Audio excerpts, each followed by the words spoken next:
This is what it looks like with libtards in the wild.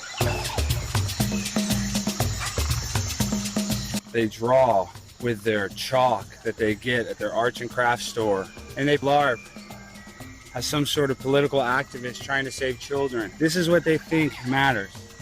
The way that they made this in some sort of transgender colors. These people are more interested in turning your kids into a homosexual than they are teaching them math problems. See, this is what a transgender looks like in the wild. You can tell by their hips, you can tell by their body shape. When did you start your transition, bro? Are you a boy or girl? Sir? See, they're androgynous. Fingernails are painted, probably, definitely gay. She's just heavy set. Are you a virgin? You ever felt the warm embrace of another human being? Have you ever made like a bubble bath? You know, you go to Olive Garden and you get those breadsticks, and then when you take the breadsticks home, they get a little harder. You know what I mean? Can we have fun, guys? We're on a pimp on a blimp. We're here trying to have some fun. These guys have no sense of humor. My grind so refined, I got no time for no games. Ask yourself, why would I make time for you lames? At all costs, cause I'm a boss. I'ma break them off, yeah, gotta break them off.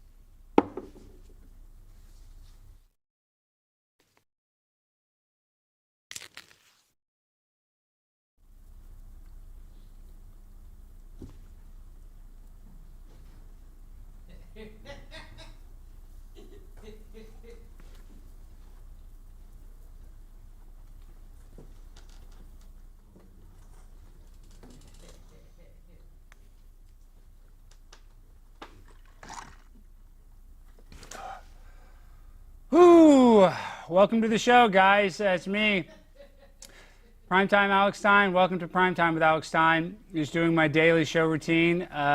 This is mine. I invented this routine. I am the sole creator of this. Nobody else does this, and if anybody else does this, they're copying me.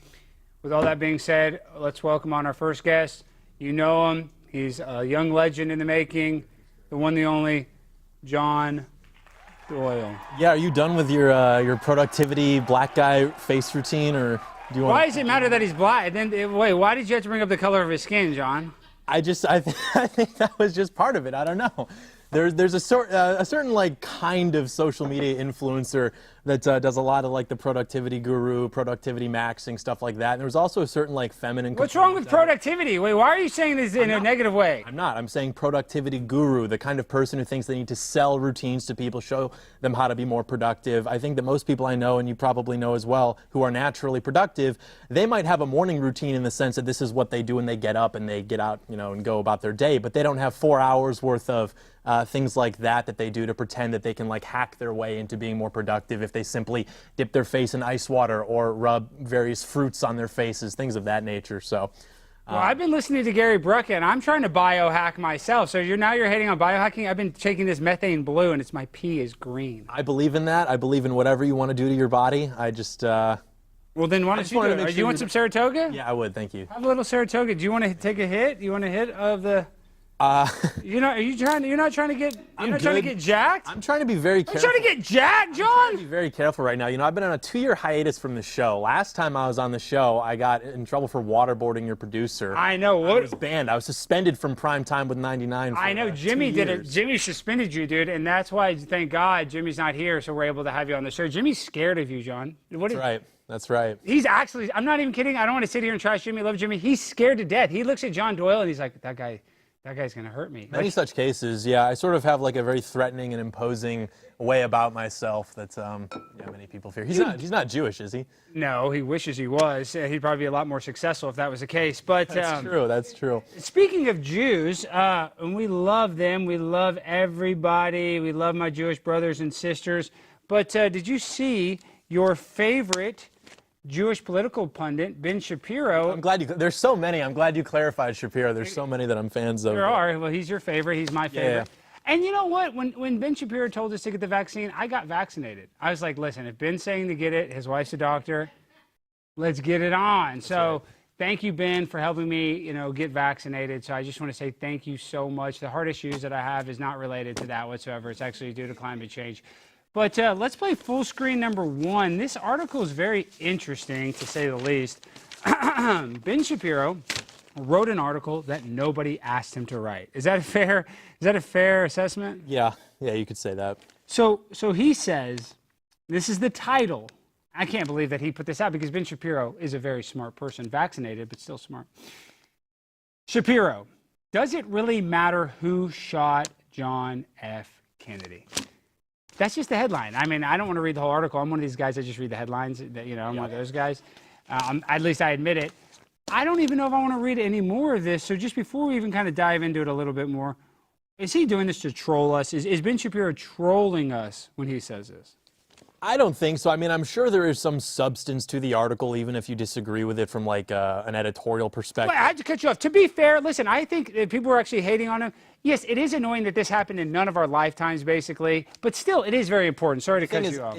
He certainly must be aware on some level of the outrage he's going to conjure for himself by in the midst of this discussion, which now there's a new iteration of it because, as you know, I mean, you've never met a conspiracy theory you didn't like. Me, I love everyone. Exactly. So everyone. But the Earth is round now. We found out, Jaron Campanella found out the Earth is 100% round, if anybody's questioning that. Go ahead. Sorry. You've done all the reading. You've probably done a lot of research on I just the read the JFK headlines. I just read the headlines, and I watch horribly edited YouTube videos. But yes, still research. Go when I was into this stuff, when I was in high school, we'd go on a road trip, and I'd stop and I'd get I read the, who's the former governor of Minnesota? Jesse Ventura. He wrote a book called, They Killed Our President or something. He was like the OG guy going around talking about 9/11. Loved Jesse back then. Then he got vaccinated. So that's why the vaccine is good. Sorry, go ahead. The point being, you read those kinds of books and you get these theories and whatever, but typically that conversation had not included the Israel component. And so for people who are hearing this for the first time, it's like a whole new world. They're very excited about it. And so for that to be sort of the asterisk on the discussion in its current iteration, Ben Shapiro is obviously a Zionist. He obviously goes back and forth with the anti-Zionists, the Arabs, the third worldists. And so for him to write that article, he surely must know on some level that all of the new, just asking questions type influencers, which, by the way, I'm not saying don't ask questions. I'm just saying there is that genre of influencers who are now ascendant and they're just asking questions or whatever. He knows that the replies are all going to be that. He's going to get ratioed for, X, Y, Z. And so in my opinion, I think that he knows that. And he does it anyway because typically what's been very successful for Zionists throughout the history of their political organizing is more or less trying to poke the bear and allow for this sort of anti-Semitism to come to then justify their political project. So for example, I know we're going to get into JFK. Yeah. JFK is one of the arch libtards of our country's history. He famously wrote. Wait, is that true? I know he was very liberal Democrat, but he was anti-war, right? So I feel even though he's a 1963 Democrat, wouldn't that basically be a 2025 conservative? Absolutely not. I mean, I know you learned that in school where it's he would have practiced detente, but the guy was a total libtard. He literally, his book, A Nation of Immigrants, which by the way was ghostwritten for him and published by the ADL. The ADL is, of course, the ADL published that book. Yeah. So obviously he was, obviously he had a good relationship with Israel, but they bring up the nuclear power plant. The point I was trying to make with the JFK thing is there is a history of Zionist political organizing in this country where you have a cause that wants to be implemented, and if you can find a way to justify that cause by animating people to just resort to the most vile and retarded arguments, then you can then scare your rich donors into being oh my gosh, I guess the Nazi threat is real. I guess we do need to do X, Y, Z. Whereas most Americans, without seeing that theater play out, more or less don't care. I mean, that's why the attitudes going into World War II were very much against the war. And it wasn't until, things started moving along in the 20th century that things became very ardently pro-Zionist or whatever. So I think that Zionists benefit by having this sort of retarded political theater coming from the third world, coming from Arabs, coming from neo-Nazis or whatever. So if I'm Ben Shapiro and I want my political cause to succeed in a wave of increasingly hostile sentiment, younger generation, which is increasingly not Christian, we'll say, increasingly apathetic or even hostile towards Israel, the best way I can buy myself time is by trying to conjure that kind of backlash by publishing articles like this so that all of a sudden conservatives are oh, I love JFK and I'm so mad about this country for killing JFK or whatever, which, by the way, I don't even know if I buy it. I'm familiar with that case, but to me, it's not exactly the most compelling ever. I know people are going to clip that and be John Doyle denies it. Clip it. John Doyle denies it. I'm not exactly sold on it. It's not obvious to me that, the country wouldn't have been able to have their way if Kennedy had remained in office. I know he was like putting pressure on their nuclear program or whatever, but you can read some very interesting books about the way that the intelligence agencies and the way the military was sort of changing in this time that would maybe suggest that it wasn't as though Kennedy was this big, stop right now, and if it weren't for him, things would have gone in a different direction. But well, LBJ wasn't Jewish, and I think his fingerprints were all over the assassination. Is that? That's what Roger Stone says. That's probably true. Stone says that the man who was running the show in Dallas was LBJ. I'm sympathetic to that. I've also heard the basic, it was the Russian take, which, when explored upon or expanded upon, can get a little bit more compelling. But well, it is kind of weird that he did defect to Russia and then get citizenship back. He was able to become a citizen again. So he defected, renounced his citizenship, and then was able to get his American citizenship back after he'd been in Russia. I'll say I never bought the CIA thing as a sort of, like, the popular narrative has always been it was because the CIA wanted him gone because of that one quote he allegedly said about wanting to splinter the CIA into 1,000 pieces. I never bought that. I never bought it was because he was anti-war and the CIA wanted war and he was standing in the way. So I'm totally believe that one a little bit real quick, and I don't even have to debate you. You're a very smart man, John, but a little bit the anti-war thing is important because they did the Gulf of Tonkin, which was a lie to get us into the Vietnam War. That was literally a false flag attack. Right. So I think war was important, and so much so that they would do a false flag attack. So if you're willing to do that, then I think you might be willing to take out a president. And if you look at the military-industrial complex now, this is one of my biggest criticisms. And God bless Donald Trump. Love Donald Trump. But now he's going and blasting away Yemen. Like, I don't know if I really like that we're going and just killing people in Yemen. You know what I mean? Yep. And I'm not trying to, gas or white knight for Jackson Hinkle. I'm not saying that I love Yemen. I'm just saying I'm anti-war. I don't like seeing the celebration of murdering people in foreign countries that I'm never going to go to. Yeah, I mean, it's just not obvious to me that Kennedy would have been like a legitimate impediment to the will of the so-called military-industrial complex, which would have warranted like taking him out, for example. I think he was pretty much in lockstep with the establishment. I think he was a libtard. I think that his legacy is like libtardism, pro-third world, Peace Corps, things like that. So I'm certainly not a Kennedy fan, but I'm also not going to say I'm not a Kennedy fan. Who cares what happened? Because he is an American president. I obviously care if foreign countries participated in the assassination of an American president. So I care. But, just tying it back to the original Shapiro article, like that's my sort of tinfoil hat on why he would say something like that. Quite flippantly is because he knows the reaction it's going to get. And I think it's something that ultimately he wants. Let's read the last paragraph. If we misattribute broad and endemic problems of government to such conspiracies, despite all available evidence, we miss the point. We maintain the size and scope of government while hunting shadows and training ourselves to distrust our own eyes in the process. Conspiracies exist, but they require evidence. Otherwise, they're conspiracy theories. And a country that falls for conspiracy theories without any supporting evidence is a country ripe for the plucking by the demagogues on all sides. I mean, don't we already kind of know our country's ripe for the plucking? I mean, does he have like is he self-aware on how bad our country's doing? Like, does he think our country's just a bunch of smart people? I mean... Yeah, I mean, that just seems to me like a misread of how politics in general works. I mean, all people are ripe for the picking. Nobody is, on average, an independent thinker who's, making up their own mind. Everybody is owned to some extent by, the media sources, things like that. Something. Everybody's got a boss, right? Yeah. So are you saying that you, Benjamin Netanyahu, had prior knowledge of the attacks on October 7th? Is that what I was saying before? Yeah, because you were saying something about how... that's what I was saying. Well, you were saying something about how we need to have an enemy, and that is true, because if you look at 9/11, the terror attacks on 9/11, horrible, right? And people say, Alex, I can't believe you would say 9/11 was an inside job. And I don't even want to get into some of my crazy theories that I actually think are true, but let's just go on the official story. This is an official story. There's no conspiracy. The United States government, through the CIA and through black operations, created the Mujahideen. The Mujahideen was a group of Afghani rebels that were fighting against Russia when Russia was trying to take over the Afghani area, I guess for oil reserves. I forget why Russia even gave a shit about Afghanistan. I don't.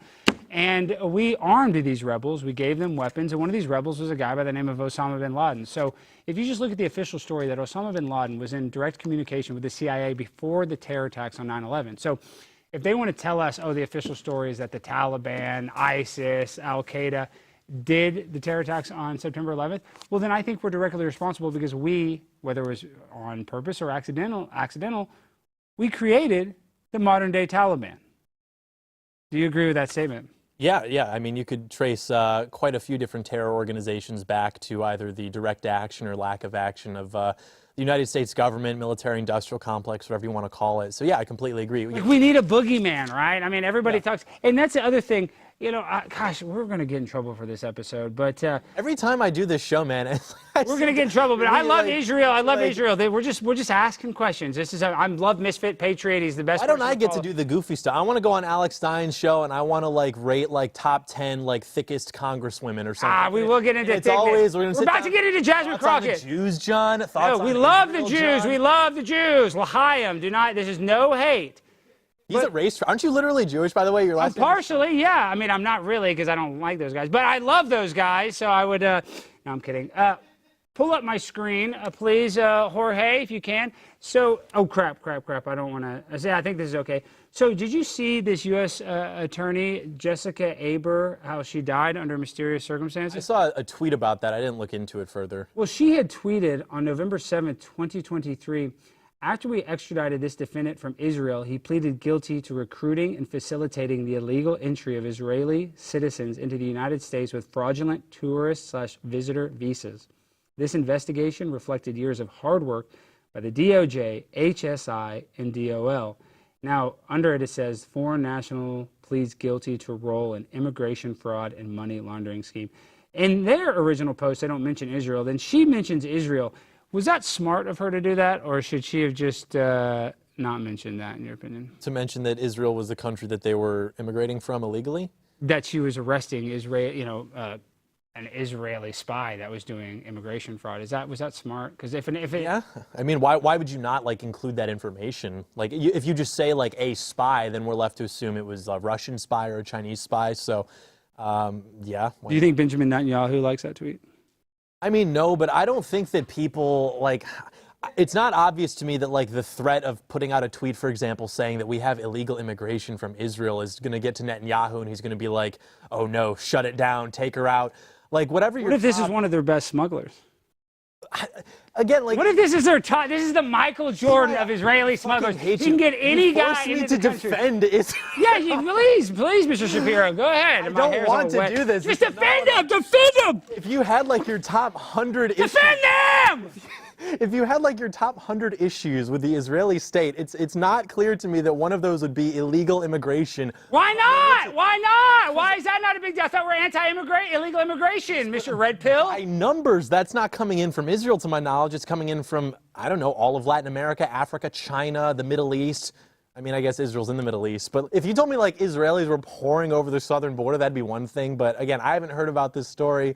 You're just like forcing me to. Who's hotter?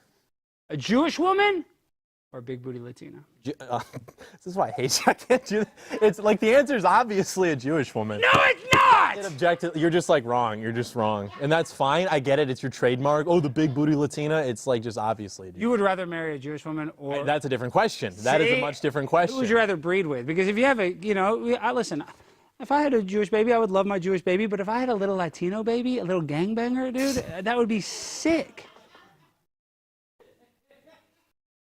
Little Mijo walking around, dude. That's why I understand why Milo did what he did. You have to come out on the offensive with you, because otherwise you're just... Well, and it's funny you bring up Milo, actually. Hold on, I like that you brought up Milo, because I'm about to see Milo. Let me pull this up. Okay, you can take that full screen. So speaking of Milo, we got to get into that. It's a very good segue.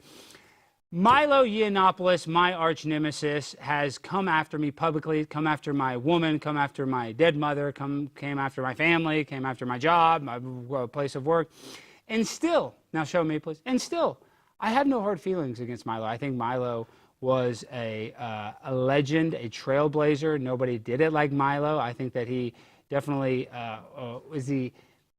he created this modern day era of political troll. Like he really did. People like Laura Loomer wouldn't exist if it was for Milo. I wouldn't exist if it wasn't for Milo. There's a lot of other people that probably wouldn't exist if they didn't see Milo do it first. So I love Milo Yiannopoulos, and he's all butthurt at me because he said that Laura Loomer did some stuff that I didn't know if was true or not, and I just said that I didn't know if it was true, and he just, totally came after me. I think a little egregiously, but it is fine. I mean, I'm a pimp on a blimp. I can handle it. But I'm going to see him this weekend. That's right, in Morris Plains, New Jersey. So Milo, I'm coming for that ass. But I don't want to have heat with him. I'm going to probably tease him a little bit. I'm sure he'll tease me a little bit. But I really don't want to have heat. I'd like to mend the fences with him, if I'm being honest. Yeah.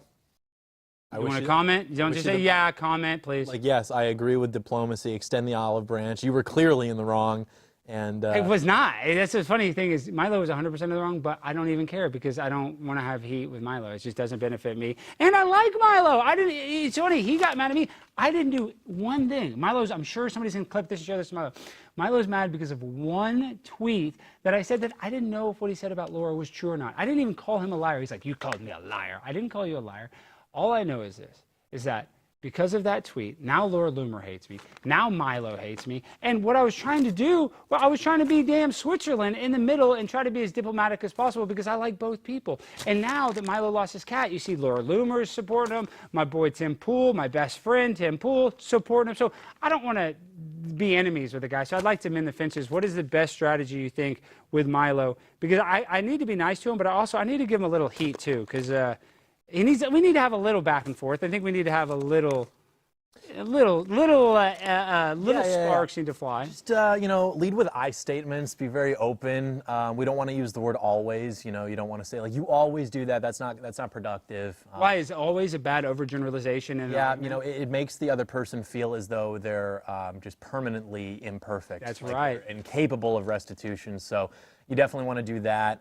Just tell him how you feel. I mean, he's a sweetheart. He gets it. He's a very smart guy. Very smart. I would never say, and I've never even criticized him. I've always said, dude, him on that game show, he would have won that damn game show. I don't know if you saw that clip. Yeah, they literally voted him off because he was the biggest threat. And what other, sorry to keep going. Frankly, it can sort of be scaled to his career in right-wing media. That is. People wanted him gone because at the time in like 2015, 2016, he was the A-lister, and there was this king of the hill between, okay, who's it going to be, Shapiro or Yiannopoulos? Every campus tour, every speech, it was always, when's the debate? When's the Milo versus Shapiro debate? And then once there was that opportunity to take Milo out, everybody who had a bone to pick with him because of how popular he was, they attacked him and they canceled him. And that was super unfortunate because, see, as I'm talking about Milo, that was super unfortunate. Yeah.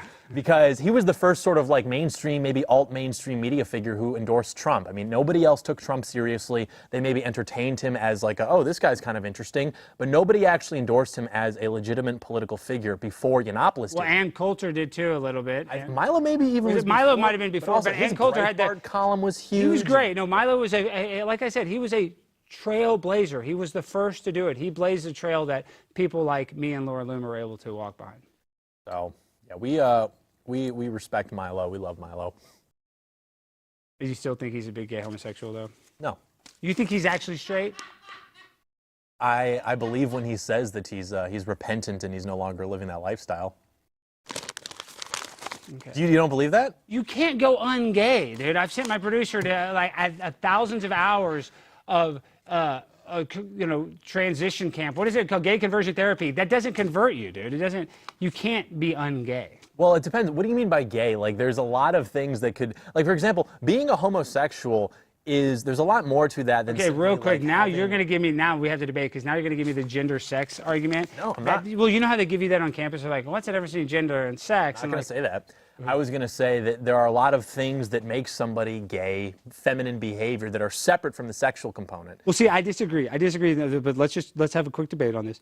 I would say, and I would argue this wholeheartedly, John, when I say this, the only thing that separates a straight man and a gay man is who they have sex with. Because I know that there are straight men that act effeminate as hell, stay-at-home dad types, that you would think, yeah, that guy's gay, and he's not. So that's the only reason why I disagree with you on that, where, yeah, there's gay tendencies, but I would say, honestly, if you had to compare apples and oranges, that's the main difference between a straight person and a gay person is the fact who they have sex with. I agree with that, but it depends on whether you want to write him off. If it's like, okay, his past lifestyle. I don't give a shit that he's gay. I don't care if anybody's gay. No, what I'm saying is if his past lifestyle was practicing homosexual behavior, does that just make him gay for life? Or is Yes. Okay, see, I disagree with that. I think that's just cruel. Okay, how about this? So let's say he really transitioned to where he's straight and he starts dating a girl. Is he obligated, the same thing a trans person that transitions to a girl, are they obligated to tell their new partner that they used to be gay or that they used to be a boy? I think a trans person should, because that is obviously like biologically still in effect. If you lived a lifestyle that was gay as a man, I think because you're the head of the relationship, it's your call. No, you believe that? Some guy's been doing the glory hole bathroom, giving a bunch of truckers, BJs, and all of a sudden now he's dating a nice, pretty girl. You don't think she deserves to know how many buttholes that guy's been in before? To be honest, I haven't given it much thought. I guess I would have to. And John, I don't know if you know this because you're a young man, and I don't know why I know this because I know a lot of stuff. Yeah. When two gay men have sex, Yep. There's a lot of poop involved. Yep. I've had sex with a lot of ladies, never no poop involved. So I'm just saying it's different. Yeah. It's different. Yeah. Different thing. Blood too. That's what I'm saying. It's not meant for that hole. It's just like if you guys want to be gay, maybe kiss each other or something. But I'm just saying, anal sex to me, that seems like a punishment. You know what I mean? Like when I imagine hell, I imagine like Hitler getting pineapples shoved up his butt. That's part of it actually too, because they enjoy the degradation and the humiliation of it. Like most gay guys, it's sort of like, because what being gay is literally is just like a disruption of a young man's natural maturation into like a normal masculine identity. And the majority of gay people were molested earlier in their life. Yeah, it can come from various avenues, but there's always some disruption. You can have a predisposition to it hormonally because of, prenatal hormone exposure, things like that. But part of that, rejection of the masculine is the sort of wanting of something to degrade and humiliate you, such as through that act, which is also why they have such high rates of anxiety, depression. These are just very dysfunctional, maladjusted people, and it manifests in a lot of different ways. Well, they just did a survey. They said that the people that feel the most dejected, it was actually liberal women. Liberal guys they're actually second most. Yeah. And conservative women were rated the high, in the happiness scale, they rated the highest, believe it or not. Yeah. So that just came out. So listen, I believe that having a lifestyle like that is probably a lot of people, I think in the conservative side, say people choose to be gay. I don't think so. Like I think something happens and then their chemistry and their mental and their brain kind of gets whacked out. Yeah. Because I don't think anybody wants to be gay unless you're like one of these young kids or maybe you're trying to get your parents' attention, like Elon Musk's son, Vivian, is trying to become trans. And I think that's obvious that they're just trying to get their dad's attention because their dad is never in their life, right? Yeah, it's tough because no one on the right, I don't think, has given an accurate answer or assessment of like the gay question because they don't engage with like the psychology behind it. And all of the psychology with homosexuality started getting really PC in the 1970s, especially in the 1990s and obviously so on.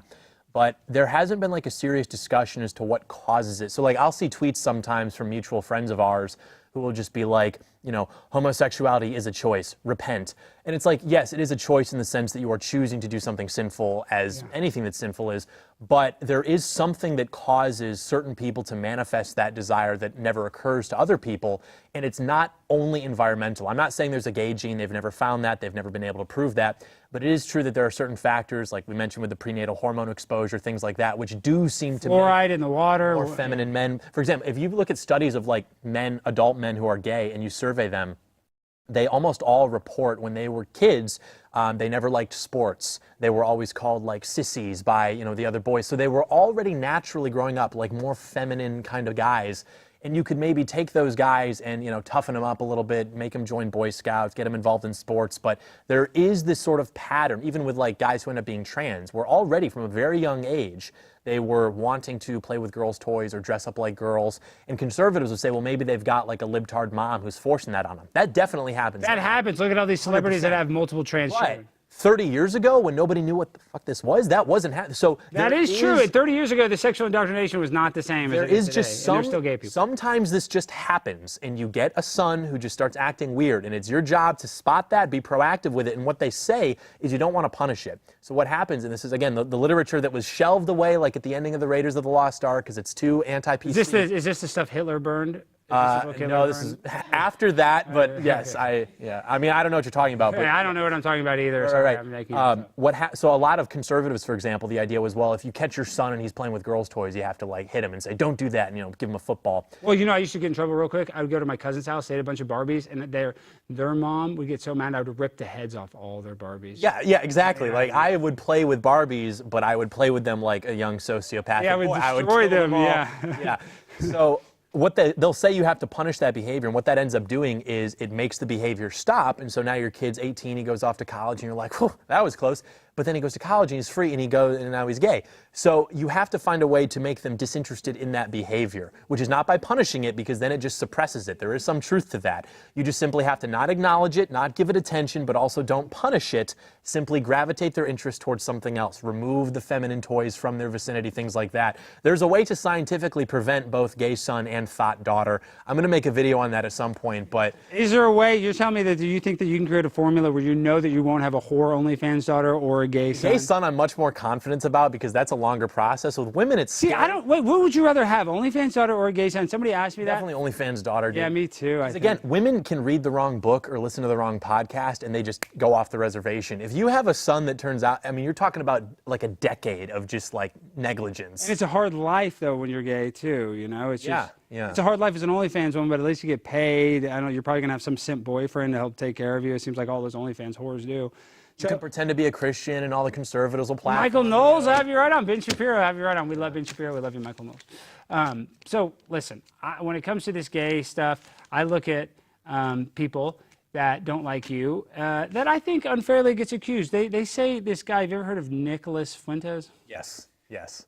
Very famous guy. You know, they say he's a homosexual. I don't believe he's actually gay, but if everything that you said, I was kind of like, wow, you and Nick are kind of aligned, like, you know, that you can kind of almost turn off the gayness by not having sex. And then love Nick, but he always talks about how he doesn't want to have sex, right? So. Yeah, I mean, he said a lot of stuff on his stream, sort of, you know, calling back to his experiences growing up that maybe you could square with some of the literature that I described, but I'm not interested in getting into a shit-flinging contest. No, we don't. Nick Fuentes, if we could be friends, I'd like to be your friend. You should have him on the show. Yeah, right. That would never happen. That would cost me a lot of... He already cost me a lot of opportunities. And listen, even if you don't agree with Nick's viewpoints, I think Nick is one of the most talented broadcasters. I hate to say that. I mean, I'm not saying that in a bad way. I know people don't like to hear me say that, but I think the guy's fucking hilarious. But you can't even associate with him because he has that negative connotation. But then last thing we'll talk about Nick. And I don't think this either. I don't know. I can't believe I'm defending Nick so much. I always seem like... A lot of people, they feel an incentive to do that because it's a way of like flashing the I believe in free speech membership. That's is another reason why I like, dude, I'm just saying, you just kind of nailed it. It's not even that I agree with Nick. I disagree with him wholeheartedly on a lot of stuff, but I don't like the idea that he's a bad boy, he's off limits. So it makes me empathetic. No one actually believes that though. People have true. People have conversations with him all the time. He self-brands as the most canceled man in America, and I get why he has to do that. But the reason nobody associates with him is because he burns every bridge he's ever had, myself included. I mean, pretty much anybody who you talk to has had some bad experience with him. And so that's really the truth behind that. And so like people like yourself will say, see, I disagree with him, but I agree that we should be able to talk to him. Nobody disagrees that you should be able to talk to him. I mean, maybe, you know, Ben Shapiro's not going to have him on his show anytime soon, but the reason that guy is like persona non grata is because he treats people like shit. And everybody knows that. Everybody who's associated with him from his days back in, I don't know, 2017 to presently has had that experience with him. To where, I mean, whether it's his top guys, his top capos or whatever. Yeah, I know, they did go after him. I just see a guy like Nick, and it's like you, John. You are very talented. You're a very young man, and it's hard to be actually young and sound smart and care. Nick hits those. You hit those. Alex Rosen's really young, even though he looks older. Like, he's grinding. So I see young people, and I feel like he could be so much more successful if he would color within the lines a little bit, but he doesn't want to do that. And, you know, it is what it is. I don't know. I think that he's pretty much become exactly what he was supposed to be, with like the sort of like mixture of, you know, provocation, e-drama, stuff like that. Like, I left a group chat. That everybody was in on Instagram, and for the last 3 years, he's done nothing on his show but bitch about me. Just because of the group chat? That's what started the heat? Every member of my immediate family, he spread lies about, and so you should have him on the show. You should bring him to... No, he's not allowed on this show. Nick Fuentes is not allowed on this show. That would cause me a lot of problems. But, listen, whether you like Nick or not, I do agree with his right of free speech, and I think that's one of the reasons why, is you kind of did nail it, why I do try to, you know, at least be empathetic to Nick, because I don't like that he does get censored, but I guess you say that he doesn't get censored. I feel like he kind of does. He could be, you know, one of the biggest broadcasters, right? You don't think that he could be one of the biggest guys out there if he was more Shapiro-esque and less Kanye West? He could. I mean, he would have to have more discipline with his messaging, I think, in order to like reach that level. I mean, he's sort of doing his own thing, and he's big in his own way with like the Kanye West collaboration. He does streams with, these various like red pill streamers and stuff like that. So he's become like an influencer, but I think that in the process of that, he's kind of abandoned his political ambitions or his political project. I think that's fair. I don't think he could ever be taken as a serious political candidate. But once you actually kind of get into politics, you realize, dude, I don't know if I want to be a politician. So you saw this picture. Can you give me a full screen? So Nick painted this picture outside of Kanye West's studio. Did he actually? Yeah, Nick, they tweeted about it. So I know they put it up there, but did he? Nick and them were laughing, and they were doing this together. They were with the artist. I believe he commissioned the artist. And that's pretty wild, because if you look at that looks like a Palestinian bakery or something back there, a little tailor. And then just a big swastika, just a 6-foot tall swastika. And that is a repulsive symbol. That's horrible. I don't like that he did that, but still kind of funny in a weird way, right? I mean, yeah, it's funny that a black guy painted a swastika on the side of a building, I guess. You want to see another funny picture? Show this next picture. You know who this is? I can't, no. That's NFL legend Michael Sam. He actually played for the Cowboys, no joke. And this is him kissing his boyfriend on draft night when he got drafted in the 7th round, like one of the last picks. And the reason why I bring this up is that related to the previous picture? No, no, that is weird. Oh my God, I didn't even think about that. That kind of looks like it could be Nick and Kanye. I don't think it is. It's Michael Sam. But the reason I brought that up earlier is you said that most gay guys aren't into sports or anything, and I just proved you wrong. Michael Sam, he was a Big 12 Defensive Player of the Year. Well, yeah, there are certainly, gay guys involved in sports, but statistically speaking, if you want to look at the data, I don't look at data. I'm not a freaking, right, I'm not a nerd. I don't look at data, dude. I look at freaking pictures of men kissing.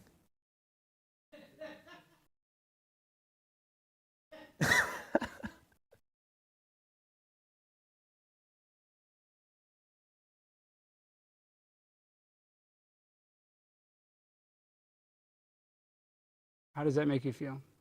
Oh, it's still there? Yeah. I'm not triggering anything in you right now, am I? No. I'm not triggered at all. I don't like this at all. I hate this. I hate looking at this. I just hate it so much. Okay, let me get back to the show. Sorry about that, guys. Now, actually, we have a bunch to talk about, but because I have it pulled up, let's take this full screen for a second. So before the election, some might say you are not doing enough to put Trump over. That's what some were saying. I saw that online. They said John Doyle is not a MAGA enough. And I said, I disagree with that wholeheartedly, but you were not making enough content. You saw some people were critiquing you that you weren't making enough content. My biggest critique, yeah. But you made this great video, one of your best videos of the year. I'm serious. This is the stuff that we love. Only videos of the year. Well, exactly. I'm saying, but John, this is what we wanted. And then I was so happy to see this video. It's a great video. Everybody needs to go watch it. But I get a call from a frequent guest of the show, Fish Tank alum, Donye Esnaskasa. I can't say his last name. He's Nigerian. I don't speak Swahili. But this is you and him going at it. So let's watch a little excerpt of this. History of America, I don't even have to go that far deep, but why is it such a big deal if the first woman and the first black woman runs a country when y'all have fucked it up for so many years, hundreds of years? I don't understand that. So do you think then that like everything that's happened in American history in terms of politics is all a monolith of white people? Majority, yes. And white people all act the same, have the same interests. We messed it up so badly. Not the same interests, but like I will say white men are accustomed to telling and not listening. I think that's a dangerous route to go down, because if you start saying something like, okay, look at the white people in charge of this country, look how badly they messed it up. Well, you look at non-white people in charge of other countries in the world and nobody wants to go live there and everyone wants to come live here. So again, if you start keeping score, you can get to some pretty scary conclusions, which I would disagree with, but. Boom, roasted. And that's a good thing. That's a good example. I was on Godfrey, legendary comedian, I was on his podcast. And before I went on, they had a segment before me and they were talking about how much Chinese people hate black people. They're like, oh, we hate the Chinese. And Godfrey's so funny the way he does it. I couldn't even impersonate him. So funny. But they were talking about the beef between Chinese and black people. So when I got on, we started talking about race. I go, well, if it's a white supremacy problem, why do Chinese people not like black people too? An interesting question. Yeah. I don't know. I've never spoken to a Chinese person.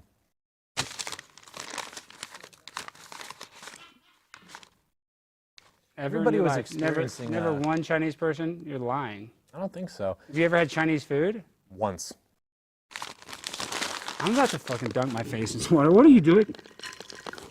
No, the cucumber gets in my nose and it feels so good. That feels good. And then remember, got to put a little of the peel on there, just a little for your skin. It moisturizes your skin so I don't get dried out. That's why I look so young, even though I'm 49 years old. All right. So you have no comment on Dunye? Oh, there's water on my laptop. Is my MacBook, are these waterproof? Because there's water in my charging port. It's saying water in my charging port. You should test it on air. You should dunk it in. Oh my. You can't really expect to produce and be creative if you're not also subjecting your hardware to the routine as well. I agree that I feel like we should actually stress test every device that I have. That's why I just throw my phone. I just throw it at people all the time. Okay, now did you see? We got to get into before we actually get into the. You see they're financing Grubhub now or DoorDash? Oh yeah, you can pay for your pizza with installments. Yeah, we're gonna get to that actually. Remind me, but I want to get to Cain Velasquez. So did you see UFC champ Cain Velasquez gets 5 years in prison for shooting man who allegedly molested his relative? Velasquez shot at a truck during a high-speed chase in 2022, targeting a man who is now facing trial on felony child molestation charges. Former UFC champ Cain Velasquez was sentenced to 5 years in prison for the attempted murder of a man accused of molesting his relative during an emotionally fraught Monday hearing. Velasquez pleaded guilty to attempted murder, felony assault charges, and other gun-related charges. According to the Santa Clara District Attorney's Office, the case stemmed from a 2022 high-speed chase in Northern California where Velasquez fired a handgun at a truck. Prosecutors say Velasquez first started shooting at an intersection and then followed the truck for 11 miles through San Jose.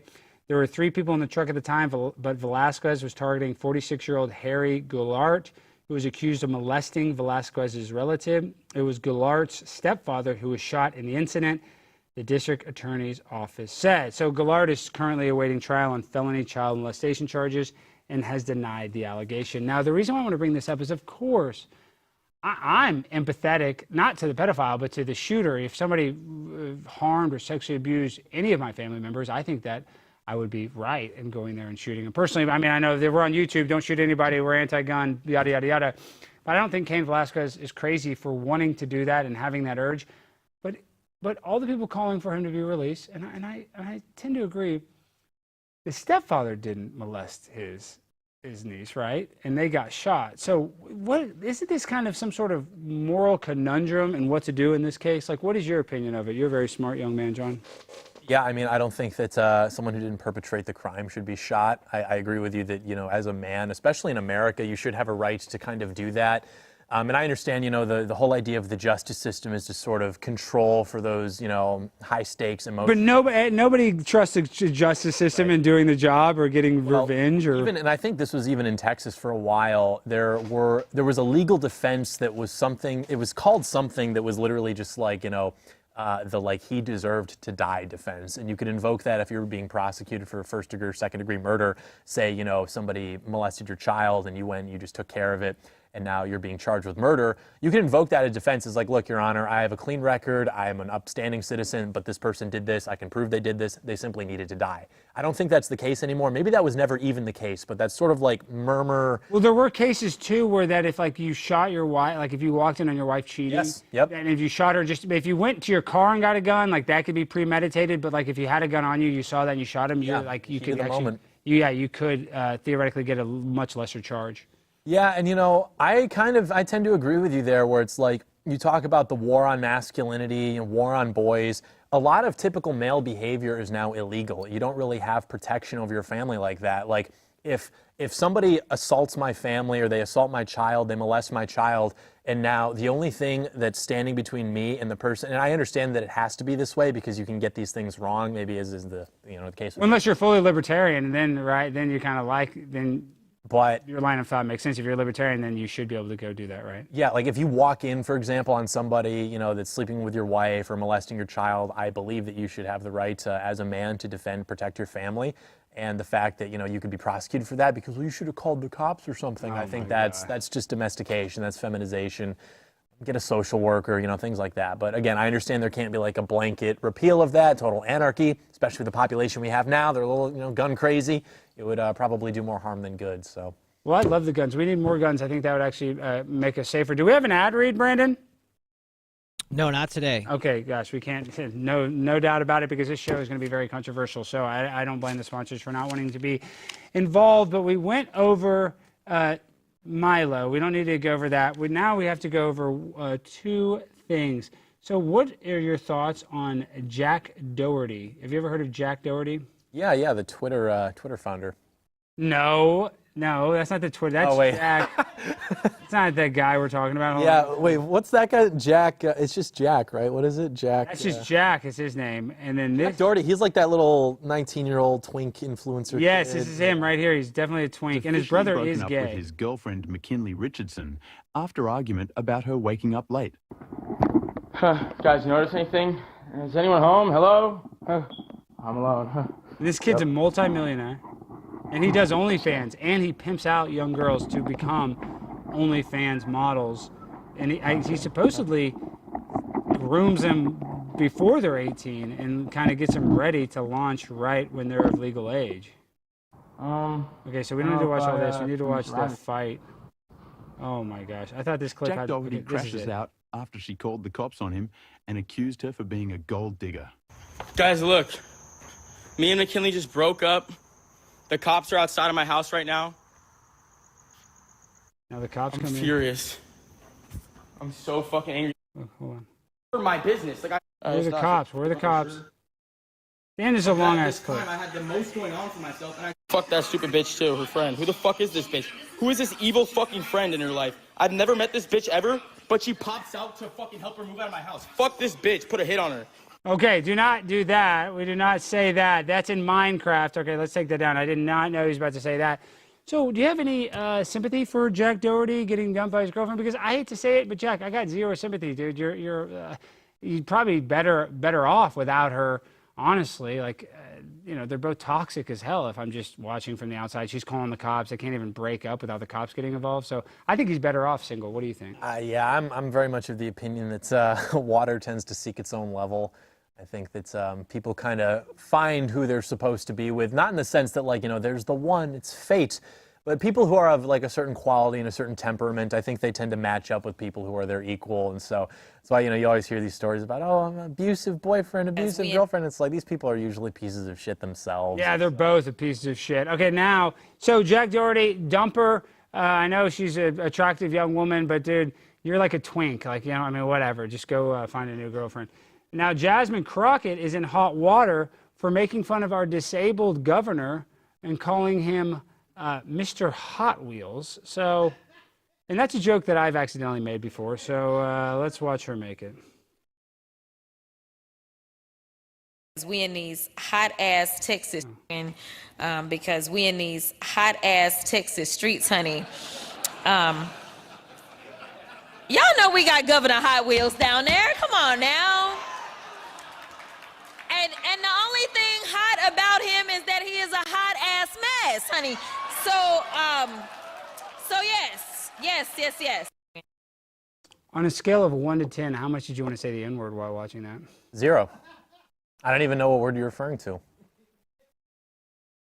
Nubian princess. Oh, that's right, yeah. Yeah, you should tell me so I know next time. You should tell me which word you're thinking of. John, I don't want to play this game right now. We only have 10 minutes left. What do you think about this ghetto stiletto? I just saw George Santos use that terminology. I like it. What do you think about her? See, this is what the gripers mean when they say they cry out as they strike you. You're like, John, how much did you want to say the N-word? I'm like, what word is that? You're like, I'm not fucking playing this game with you. I'm not playing this game with you, John. And quit talking about the damn groypers. They're all watching this, clipping this right now. We love you. Please be nice to us. Go ahead, John.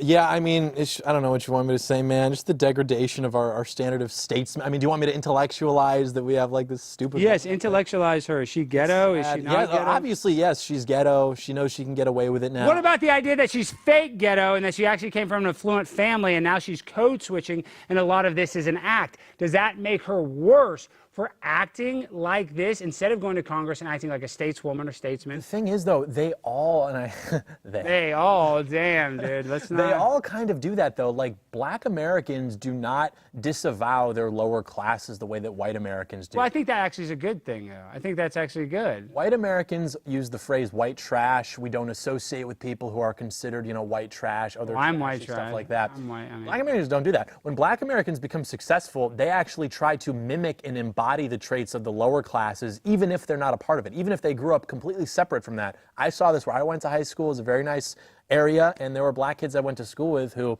lived in a better part of town than me. The parents were both doctors, but they would still do this, and they would embody, either they would embody it and try to pretend like they were, like the rest of the black kids. Black people are cooler. They have more gangsta-isms, and they're good at dunking basketballs. Like, I would love to be able to just dunk a basketball. Or in some cases, which I found very funny, they were not allowed to say the N-word or hang out with black kids because they were considered white. Even if they were black, because they were rich, their parents were doctors or whatever, they weren't allowed to say the N-word. They had this mysterious word that you keep bringing up. They weren't allowed to hang out with black kids. They were separated. They were exiled from the in-group.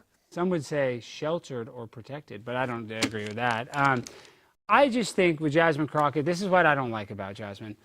I find a lot of similarities to her and AOC, that they're kind of actresses and they're getting a little clout. Theater kids. They are theater kids. Yes. They are theater kids.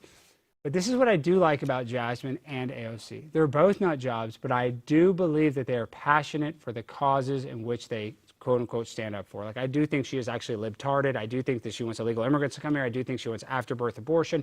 Every ideological issue that the left is, trying to indoctrinate the world with, I do believe that she wholeheartedly and AOC believe that.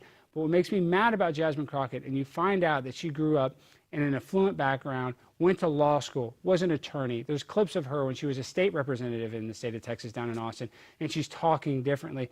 It makes me so mad that these politicians, most of them, not all of them, are just dishonest political hacks, going up there, stealing jokes that people have been saying, calling Hot Wheels. I mean, conservatives call them that, liberals call them that, people that don't like Governor Abbott, and people that criticize Governor Abbott have been calling him that forever. So she's just a political hack. She sucks, and she's dishonest when it comes to who she is as a person. I do believe she's honest with what she wants, politically, but her as a person, I don't know who Jazmine Crockett really is. Yeah, I mean, I guess I wouldn't even give her that she's like an ideologue who's, maybe honest with her intentions or anything. Because the reason she believes those things isn't because she believes in a society where everybody gets along. It's because she has a resentment against normal white people. And those ideas are all things that would tend to make the lives of normal white people more miserable. And they would tend to embolden people who are hostile towards those groups. So, yeah, I mean, I don't really care if she believes what she's saying or not. She's bad. She's bad for the country. She's obviously an idiot. It's very bold of her to invoke the idea of, disability against Greg Abbott. I would love to see the two of them take some sort of test involving object rotation or perhaps questions about meals and scheduling. American history, anything, literally, and anything. I think Governor Abbott would beat her in a test if it came to mental acuity. AOC is the same way. AOC has some chip on her shoulder because she's dating some cuck. She's mad that Alex Stein would never commit to her, and so she wants to make the country that Alex Stein grew up in and that he loved so much into a favela, just a horrible open-air street market, disgusting. She wants to make it Rio de Janeiro. She wants to turn Highland Park into Rio de Janeiro. She better not. Highland Park is my favorite place, and it is, they called it the bubble because certain people weren't allowed to live in Highland Park in a certain time, a long time ago. But I'm trying to find some clips of where people, AOC's been going viral because she's been doing these tours with Bernie, and she's been wearing these mom jeans that make her butt look like an absolute dump truck. And people keep tagging me in those pictures, and I love it. Please, can't imagine why. Please keep tagging me in those pictures. It makes me laugh. But yeah, she's got a dump truck going on, so good for AOC. I know she's obviously eating well. So she's not pregnant. She's just eating good. Okay, now, just a couple more things before we end the show. And actually, let's just get this out of the way. John, you're coming back full throttle. We love the Dunye video. What is your goals for 2025? Just personal, because I didn't really get to interview you personally that much this show. What is on the horizon for you? Actually, some very big things which we briefly discussed but won't get into simply for legal reasons. But yeah, but what can you say? Whatever you can say. What's 2025 looking like for you, bud?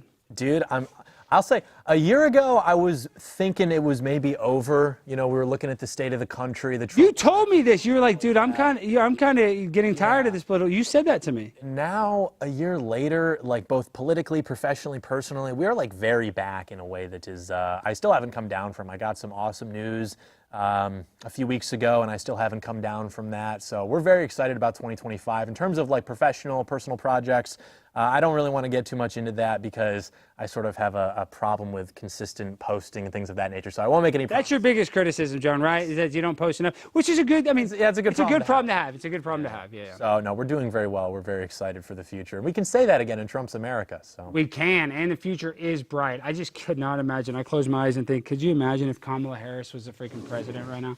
Yeah, it would actually be over. I mean, you would see pro-life people in prison. You would see Trump put in prison, executed in prison, the same way they tried to get Chauvin. And there were a lot of people who wanted that to happen. They wanted that outcome either because they're politically retarded and thought that you had to have the country become worse, because if the country gets worse, then people wake up and we win. That's like a very libtarded view of history, the sort of populist mass movement of the people. That's never what happens. But in a way, South Africa, they're very aware of what's going on in South Africa. They still can't do anything. But exactly. But you are right, though, or I'm not right. I do kind of disagree in the fact that at the time in 2020, I was like, what the, they stole this election. I'm so sick. But now looking back, that was probably the best outcome, was take the 4 years off so we could see what it was like under a Biden regime. But I don't think it's because we needed to see what it was like. I think it's because Trump and his inner circle needed to see just how it's a very select. They needed a timeout. They needed a minute to step back. So, yeah, I'm very happy that Trump won. God ordained it, and the country's on a good path. Okay. Give ourselves some time. I mean, I'm not saying it's perfect. I am a diehard MAGA patriot, but at least the knife is off our throats. We have opportunities now that we wouldn't have had. There's a stupid. The knife is way off our throats, dude. I feel like I can almost do anything, and not saying that like I'm being sarcastic, but I honestly do feel like that I'm able to live more freely. Like I'm not even saying that anecdotally or a cliche. I honestly feel more free knowing that Donald Trump is our president. Yeah, you win by winning. You don't win by losing, and then you finally win. Like there's a stupid accelerationist idea that if things get really bad, then finally we'll win. No, dude, you win by winning. It's that simple. That's how it's worked historically. These people love to talk about, a certain Austrian painter from the 20th century. That guy got into power democratically. He worked through the system. Not that I agree with that, obviously. I'm just saying, it's like these people want to invoke that obscure painter, and that's how he did it. So I don't know. Well, and it's making me mad right now, too. Everybody's going around, and you see that they're firebombing Teslas. They're putting bombs at the Tesla factory in Austin. But they forget that Henry Ford was the biggest anti-Semite in the history of the world. In Mein Kampf, in Hitler's book, he only acknowledged one American citizen that he spoke, positively about. That was Henry Ford. And then you guys want to get into cars again? Porsche. Volkswagen was basically a cheap Porsche created by who? Hitler. And I don't see any of you guys going there and taking dumps on a freaking Volkswagen Passat, you cowards. So true. So true. Are you willing to go poop on a Passat with me tonight?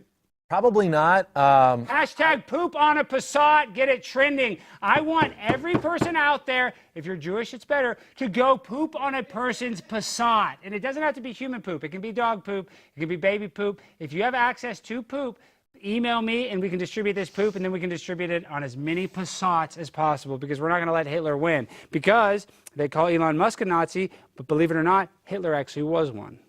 That's right. That's right. That is what they say. That's what they say about Hitler.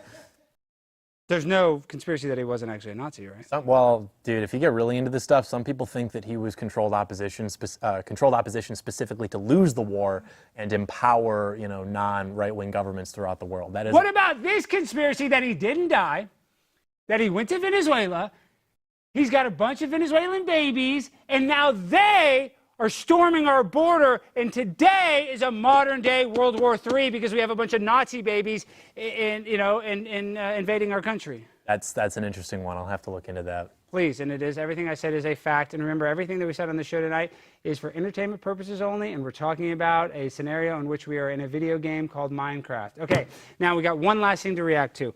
So on campus, I love Turning Point USA, and anything I said today, I hope it doesn't get me in trouble with Turning Point, because we love Israel, we love Turning Point. I just want to say I love this organization. I'm not kidding. I do love Turning Point. They're so great. And I love Charlie Kirk going on with Gavin, this and that. But I recently had the opportunity to do a Prove Me Wrong event, debate event, at the University of Texas at Dallas. And Jimmy, our producer, was assaulted by this same trans person. So full screen, look at this. So now there's That's full assault. look, this is on campus. Hit with a bike lock. Look at this. The person had to go to the hospital. Yeah, dude. Full assault. Look at that. There was somebody who had. You heard that click. That's hitting something. Yeah, they use bike locks, skateboards, things where there's like plausible deniability, like, oh, this isn't a weapon. There was, I think, a professor who used a bike lock, an Antifa professor, and like did serious damage to some guy. Went to prison, and then some like libtard DA let him out early or something. But yeah, that's what they do. These people are scum. They are scum, and you guys, it's never okay to use violence. So we need to find her. She attacked Jimmy. She attacked Paige Newman, who is the president of the chapter at UTD. So we need to find that person. And we need to just kind of not hurt them. Obviously, we don't want to hurt anybody. But we do need to have a conversation with that person and see why they keep on assaulting not just my producer, but assaulting Turning Point, chapter presidents. And listen, I don't mind if Jimmy gets a little hurt. He's tough. He played football. But a Turning Point chapter president, their job is not to take a hit. So that is not okay. And the story, it looks like the story is just being written on our chapter with UTD. So we will be on the lookout for that transgender terror. And with all that being said, John, how can people find you and support you before we go? You can go to youtube.com/John Doyle, Twitter @Comrade Doyle. Yeah. What is communism? They always ask me that, like they say it when they try to debate me. What is the definition of communism? Who cares, dude? Like, it's biological. I mean, these people are not ideologues. It's not about debating. You can never convince them. They believe in communism because they have... They'll tell me, they go, give me your definition of communism. And I'm like, well, it's... How about we relocate you? How about we just make you disappear to Venezuela? That's what, because they're Nazis. That's the thing. Communists are actually Nazis. They need to go to Venezuela where they belong. Yes, they are, or they're Chinese. So there you go. And then go back to China. All right, guys, that's been our show. We have a great show tomorrow night. We got Amy Robbins. We also got some crazy people coming on. Be on the lookout for that. Is there any other housekeeping stuff I need to announce this week, Brandon, that I'm forgetting for the start of the show? I think that's all thus far. Stay tuned. I think that's it. Guys, we're going to be at the University of Connecticut, April 10th for Turning Point. That's going to be a great event. As well as the Chat Rat Meetup is April 26th, 27th, and the 28th. We're going to be there 3 days in Las Vegas. You don't want to miss that. And everybody go follow Comrade Doyle on Twitter. This guy's a young thug, young legend. That's right. Very smart young man, looking at his phone, texting, God knows who. Better not be any naughty pictures over there. You want to audit my phone next show? No, we're not going to audit your phone. I trust you. You don't do that. All right, guys, we end the show the same way every time with our freestyle finale. So, DJ, hit that beat. Let's get over here. I'm going to freestyle in the water. Yo, my face is cold, and I can barely talk. This cucumber is up my nose.